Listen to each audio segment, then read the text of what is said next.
Hi, I'm Jody Vance. I'm George Affleck. And it's time for UnSpun.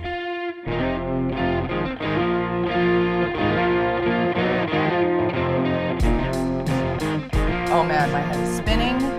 It's Thursday when we record UnSpun, George, and today is Mueller Day in the world.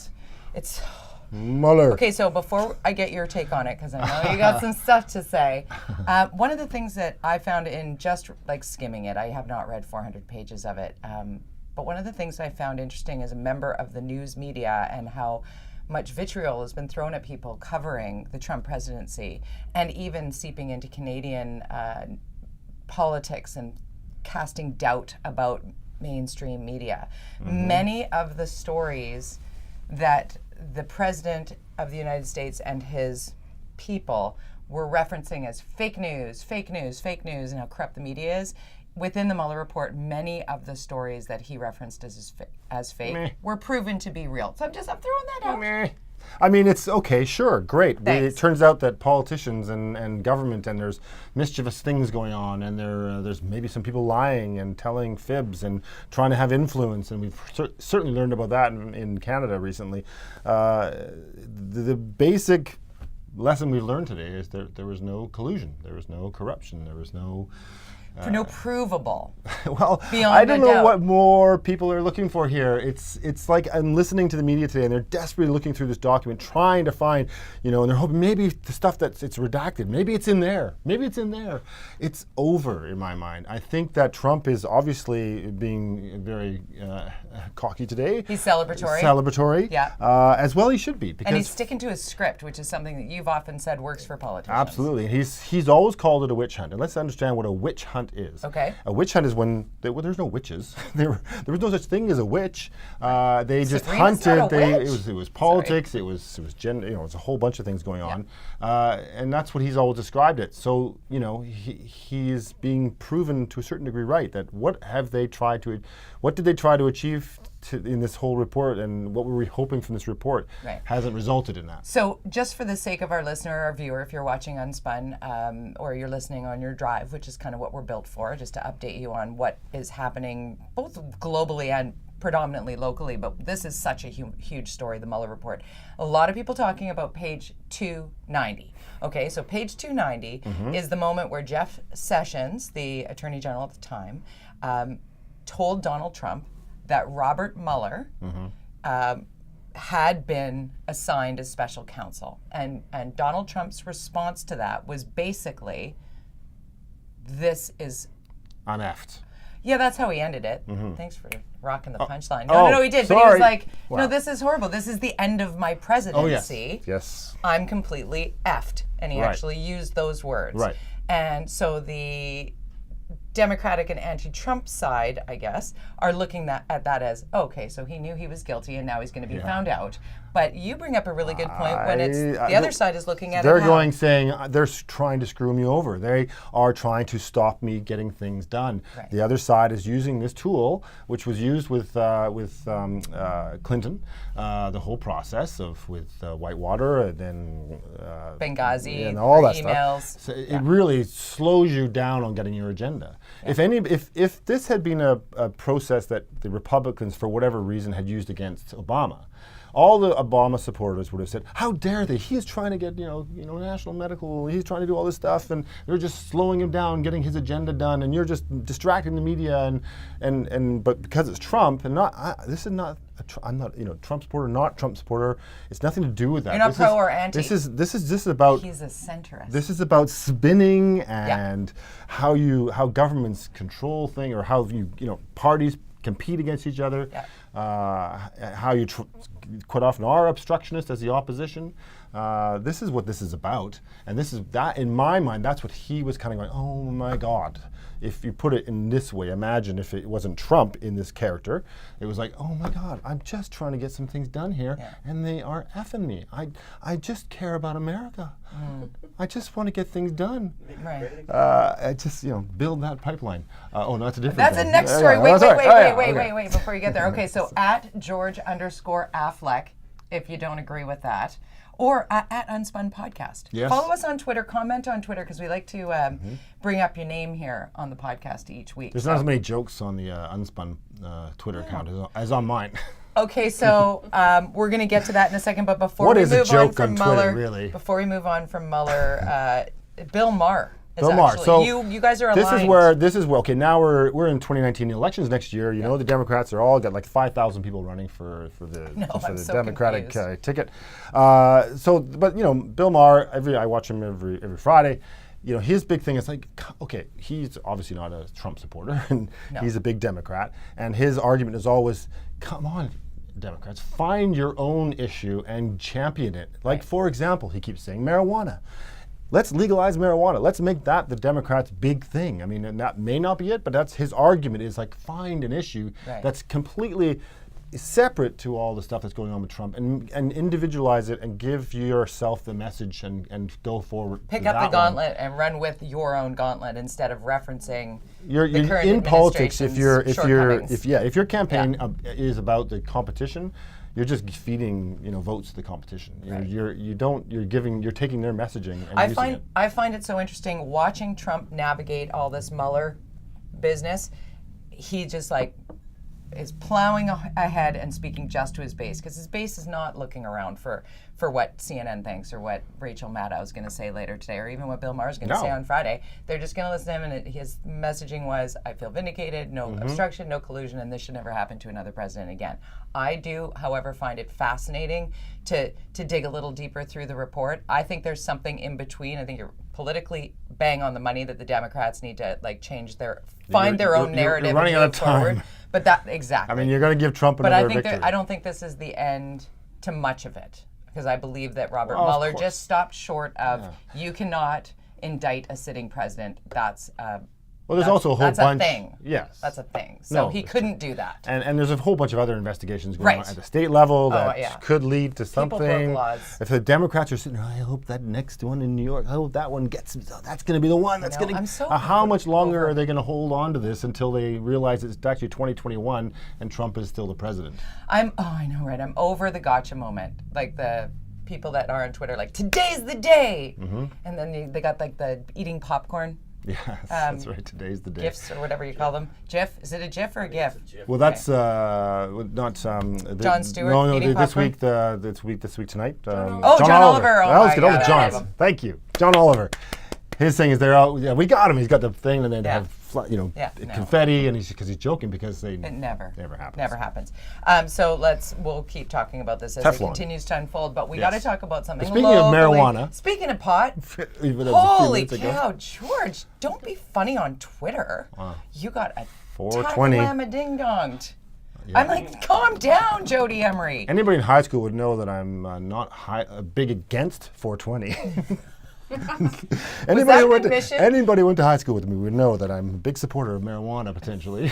but my challenge is I'm reading brother. What's happening this week, which is 420, the movement, and the celebration now, which is really what it's a protest. No, it's an event. Okay, so if you've been living under a rock, here's the Coles Notes version. 420 happens on the 20th of April, the 4th month, the 20th day, and it started a long time ago. And it was actually a couple of employees of Mark Emery's Hemp BC who would go to the Little Hastings Park Memorial where they lay the wreaths on Remembrance Day. They'd go there at 4:20 p.m. on the 4th month, 20th day, and they'd light up joints. Illegal, right? They'd light them up and they'd have their moment, 420. And that's the Vancouver movement. It actually 420 started in California. It took me a long time to understand what 420. I think a lot of people in the last few years have learned because you would see these people on Facebook sometimes. You see profile 420 supporter. I'm like, what is that? What is that? So then it moved from that little area when year after year more and more people would come, and it was a thing. Then it moved to the art gallery. And it became a bigger deal, and I can't remember the organizer's name, but you know what? You can read it in my column at theorca.ca. The middle this week is all about, it's got the history of it. I tried to find the middle on this topic because I believe that everybody's going to be polarized and fight about this for the rest of our lives. But the one thing I think we need to agree on is the venue, and we'll get to that point. But I wanted to make a point about it. Went to the art gallery, and it used to be kind of cool, I think, at the art gallery. It was about at 4:20 which used to be our PM. courthouse, which is the irony But or the juxtaposition. That's where you used to score pot. Oh, really? Oh, Yeah, on the steps of the art gallery Okay, now across we're the learning street from the something law about, courts. I thought, I know where to go. I know. But I also learned how to roll a joint because of the people I am around me shocked going, here, roll and these appalled. for us. I can't partake. What would the children say? I talk to my Kids? son about it all the time. Don't do pot. It's just not my jam. It's just, I like strong Unless it's in cider. jam, which is infused, which is Oh. fantastic. Is it? I don't know. I'm sure it We are exists. so off I'm topic. sure it okay, exists. but wait. So art gallery, and then it was like an all-day event, and then at 4:20 p.m. Mm-hmm. the organizer would give away like this massive joint to somebody in the crowd, and then they'd light up the huge symbolic, take the man down, we're smoking our weed. Right. And I was like, all right, look at the haze, that's kind of cool, what a shot, downtown Vancouver. And then organizers said it was spilling into the streets. The protest was causing traffic problems, so we're moving to Sunset Beach. I'm like, aren't protests supposed to cause traffic problems? Isn't that the whole idea, is to disrupt? Now, all of a sudden, it's not at all disruptive. Now it's at like the jewel of the city, the postcard of Vancouver. If you're not English Bay or Sunset Beach, because that's where you watch the sunset. That's where you, and now it's overrun with chaotic slip and slide. Anything could happen, hundreds of booths. Like, people are legit worried, and it attracts a lot of kids. So, Oh yeah, you see those images from last year, which they were showing some clips this morning on City TV. Yeah, I saw that with And, Dana Larson and my John God, there's Cooper. these little kids, and then Yeah. they had the shots of this kid couldn't be more than 12, and he had a big doobie there. Yeah. And the VPD is actually warning parents to talk to their kids about attending. Because some kids will be like, no, I'm going over to Amanda's house. Yeah. And then Amanda says, no, I'm going over to Jody's house. And then we all hop on the bus and we go to 420. I mean, this is not new. What? Kids do that? Oh wait. Never, Mom. Yeah. Mine was Marty's house. I would go to Marty's house, and Marty would go to Frank's house, and Frank. But you got to have your system. be on top of it, because this is the piece. Like, I'm all for it happening. Find an appropriate venue. Make sure that there's some security and safety with regard to minors, and insurance for the event. Now we got Cypress Hill. That's where your joke on Twitter was, right? Well, there's many jokes I made on Twitter related to this whole event, and I was being sarcastic sometimes. No. Merlot infused. Anyways, but the issue of this. I got attacked. This is a George blooper. Put this in the blooper reel. Go. And John Cooper and I are getting attacked because we're promoting this event by keeping it in the headlines. In the headlines. Yeah. And I'm saying, well, at least in the headlines, back to your point about the police saying, at least parents are now really aware of it, and they will try and do whatever they can to make sure their kids are either educated not to go there, or if they go there, please be careful. And that's the alternative, I think, and I think there's a positive. I'm always trying to find the middle on this, because I'm really not anti, and I get attacked on Twitter as though I'm anti pot activist or whatever, because they come at me. And I'm like, calm down. What I really would do if my son was a couple of years older, he's 11, but if he was a couple of years older and he's cruising around on the transit system with his friends and that he's going to go there, and he's told me, you know what, Mom, I really want to go, I'd say, okay, don't take a gummy bear from anybody. Don't take a sip of a thing of iced tea that you don't know what, like, be mindful of what you're consuming, because there are edibles there that you won't know what's in them. Yeah. And you could find yourself scared and alone. And if you are scared and alone, call me first, because I want to come get you or take care of you. Yeah. But I'd like to know that there's some activation plan in place for those teens. I was getting into bars when I was 15. I got into bars. Oh, I looked early 8 when I was 15. I know, I did not. I look younger now. Strangely, I look a lot older. I don't know what's going on. Anyway, I caught up. So that's my feeling is on this event, if there's a venue that is more conducive Yes, like a field in Chilliwack, I said, or a barge, or I wish it a could gravel be at the pit, Forum or building it at the P&E though. Yeah, but the P&E's already said no. But hopscotch was great there, and that's what this is. It is a trade show with a controlled substance. Yeah, okay, but the greatest festivals, and that's what this is, have usually take place in a giant field, away from residents. Seabird Island, Agassiz. It's one of my favorite right concert there, locations. The airport area. Yeah. So you've got nobody living over there. Yeah, it's beautiful. Controlled in and out. There's lots of opportunities. Vancouver really doesn't have the space for any event that's going to potentially attract 100,000 people. Yeah. There's not a site in the city, pot or no pot, that actually can manage that. Maybe Stanley Park, but even then it's a push. Oh, you don't take it out of Sunset Beach. No, Stanley Park. I see what you mean. An event in general. Right, event in general. It's really So how hard. does the newly minted mayor, because in John Cooper's appearance... What mayor? Kennedy There's a mayor? Stewart. How many people in the communications department? 40. 42. Everybody have a sip of your cocktail. 43. Maybe 45 now. They keep, who knows, but let's go 43. Okay. I digress. Kennedy Stewart, newly minted Next year. mayor. We're going to do it next year. So how does he do that? Because the 420 group and all the attendees are ignoring that because he's the man. Well, so why would they change it? This exactly. Is full promotion. Well, the mayor is like giving stamp of approval for this year. That's basically what he said. And there are so many ways we could have solved this. First of all, we could have found them a new home. If that's what they're asking for, either in the region, or we can simply, as I pointed out last time, let's put up a fence 2 days before and hold a different event there so they can't use the space. I see some movement with Melissa DeGenova, I see on Twitter, going to the band's management team saying, do you realize, and you talked about insurance, do you realize that you might be the only company, organization with any kind of liability insurance? And if something happens, well, God forbid, that the liability, every person who has any kind of insurance, because if you don't have insurance, you're going after their personal wealth, which is really tough. You go after the insurance companies. The city, and I've sat in these kind of meetings, in-camera meetings, where we have a situation, and there's situations happen on city sites all the time. People hurt themselves, sometimes they die, sometimes whatever. You don't hear about them necessarily, but they do happen. And when all avenues of legal insurance are used up, exhausted, then they come after the city and they look for money from the city. And generally we settle something, sometimes in the millions, behind the scenes in camera meetings that never goes public because it just doesn't. And it's part of the program. It's like, we'll give you this, sign here. Yeah. Shh. Yeah, to some degree. I think so. Yeah, there's probably a non-disclosure. But basically, it's like, here's your money. This is terrible. And usually, it's something terrible, obviously. So, in this situation, if somebody dies, then Cypress Hills Management Company certainly will be liable. Was it Melissa too? I'm not sure, and I apologize, Melissa, if this was not you. But people started talking about, should this band be able to cross the border? I think it was Melissa too. Was it? Yeah, because I found that interesting too. Because it's like, okay, there needs to be more of a united messaging from City Hall, whether or not this is stamp of approval or we're trying to really mess with this. I find it noisy. I find it like, if you look at my column, after most every paragraph I've written, enter really argumentative Twitter conversation here. Because every single point that I say, somebody's going to be like, no. Yeah. It's like, okay, calm down. I like the ones that say BS and then I respond and they go BS again. I'm like, but well, that's it be great? helpful. Just wouldn't it be great, given the fact that cannabis is now legalized for the most part in Canada, and that's what the activists are saying, that it's not fully legalized. We saw Dana say that this morning. Given that it is, let's find an appropriate venue. Let's promote it properly. Let's make it like SARS Fest in Toronto when the SARS outbreak happened and they held Everybody wanted to get SARS? No, people weren't going out. I know, I was there actually. Terrifying. I was there for an event and it was free beer night at all the bars. It was amazing.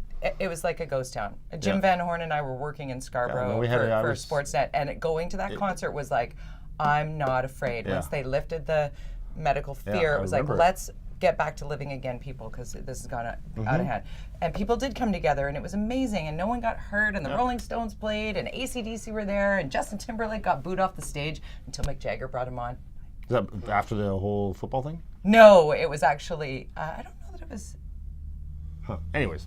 Good question. I will get back on that fact. Get on that. But I love the fact Why isn't that somebody this yelling from the back area? But this airfield They're always in the yelling middle at of me. nowhere, Scarborough, Ontario, became such a great location. It's like, in Woodstock, New York, when the farmer's field and all the mud and careful for the brown acid and all like iconic. What? The brown acid at Woodstock. I thought you said brown ass. No, brown acid.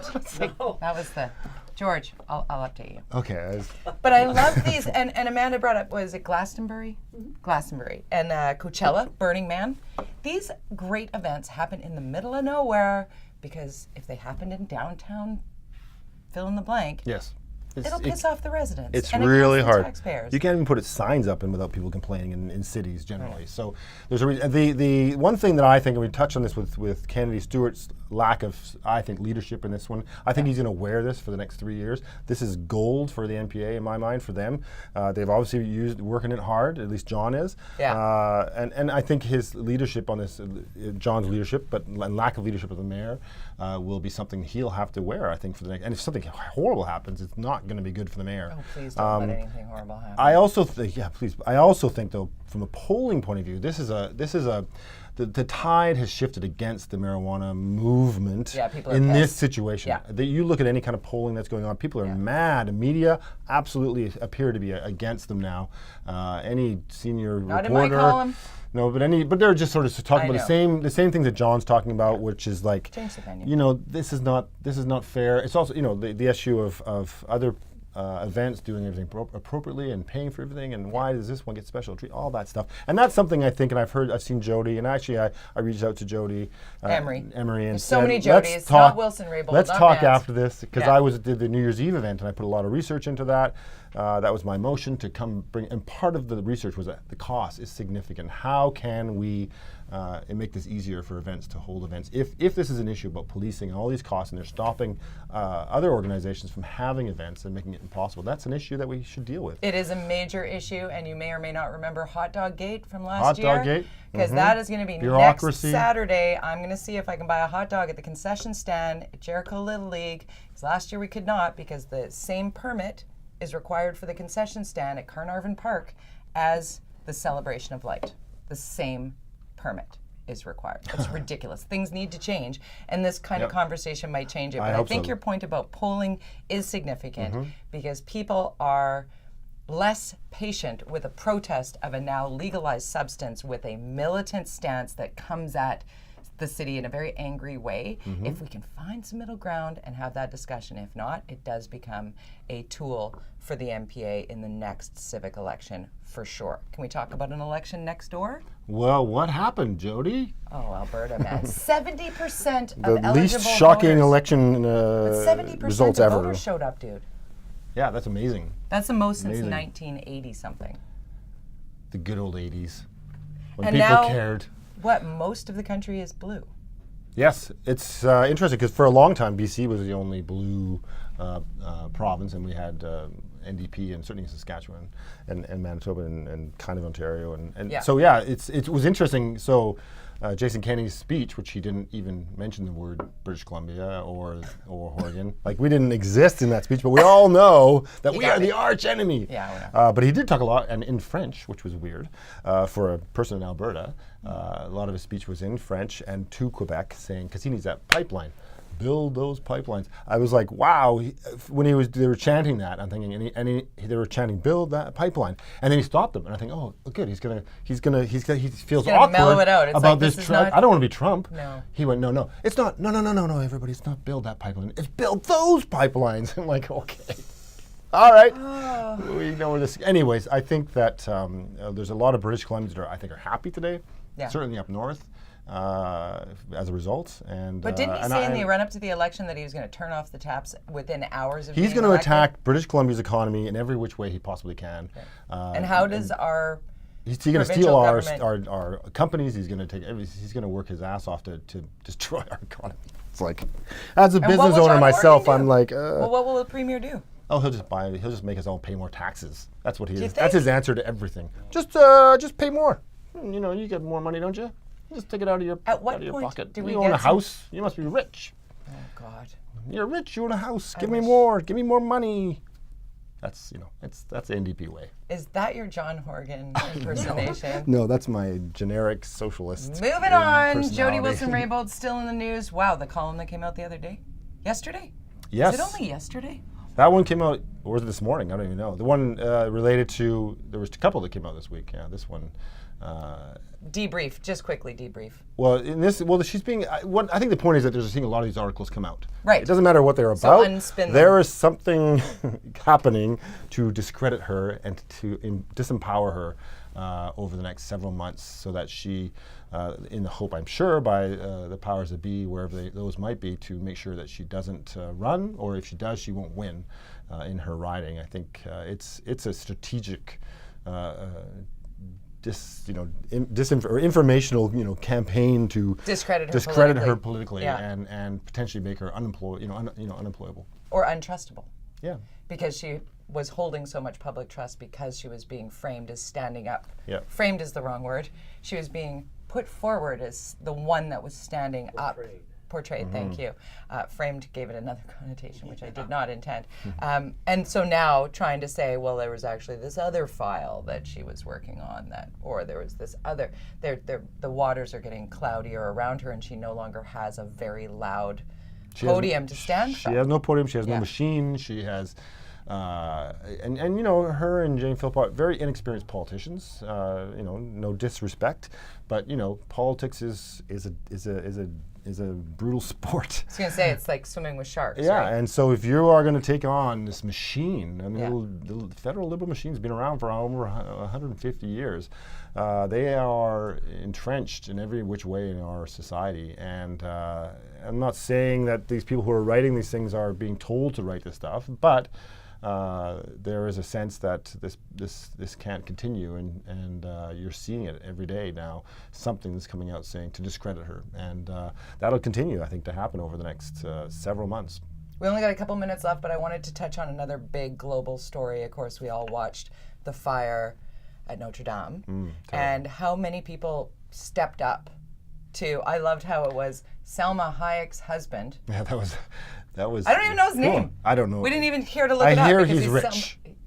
Okay, so I read a column out of a UK paper that said, let's just put it all into perspective.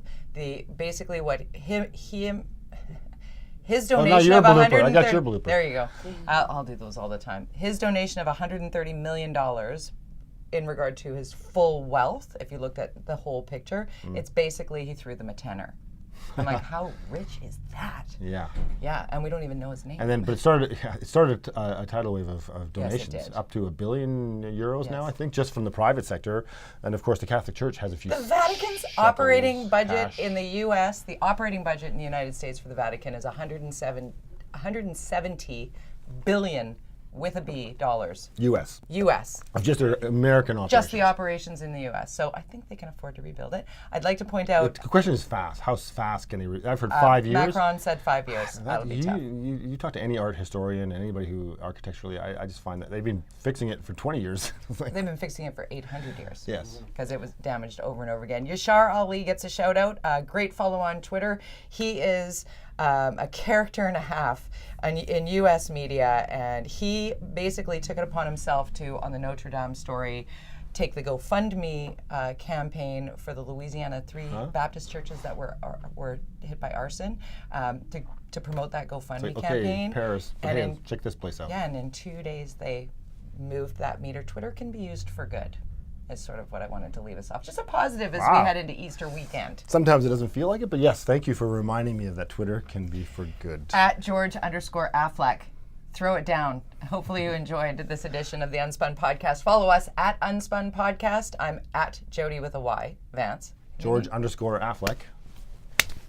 There it is. And read us at theorca.ca, or of course, subscribe to this podcast anywhere you get your podcast. That's it for us. See ya.